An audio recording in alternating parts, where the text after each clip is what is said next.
Mercredi 11 juillet 2018, bienvenue dans votre rubrique santé.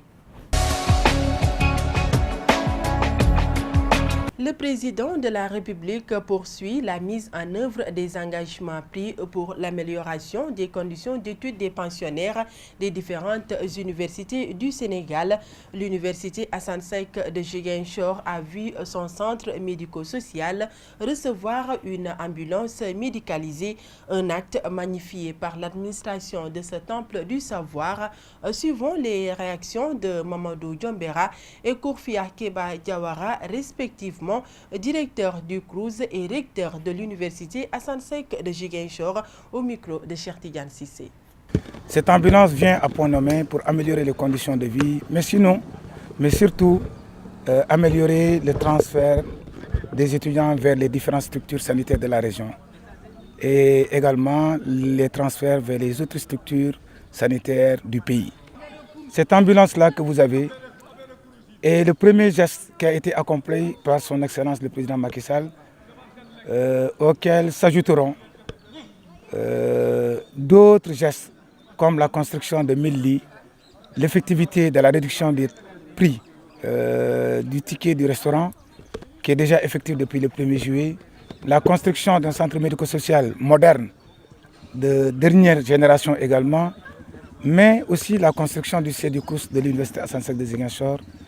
Donc toutes ces promesses tenues ont été quasiment réalisées ou encore sont en cours d'être réalisées. Le service à la communauté ne faisait pas partie des obligations des universités.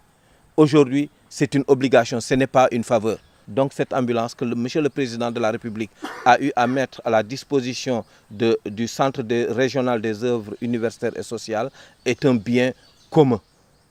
Est un bien commun au service de ceux qui en ont besoin, au service des demandeurs. Donc soyons rassurés que c'est à nous de l'entretenir, c'est à nous d'en faire bon usage. Nous disons à monsieur le directeur du CROUS, le collègue Djombera, soyez rassurés de l'accompagnement du conseil d'administration pour que les choses soient telles qu'elles sont souhaitées et telles qu'elles devraient être. Le conseil d'administration est là pour cela et nous veillerons à cela. Nous remercions tout le monde, mais surtout rassurons que les vœux, nous sommes le prolongement des vœux du président de la République. Donc nous veillerons à ce que tout se passe dans les règles de l'art et au bénéfice de la communauté, au bénéfice de toute la communauté, j'allais dire. Pour lutter contre l'anémie chez les jeunes filles élèves, la division du contrôle médical social a remis aux inspections une importante quantité de fer acide folique destiné aux écoles.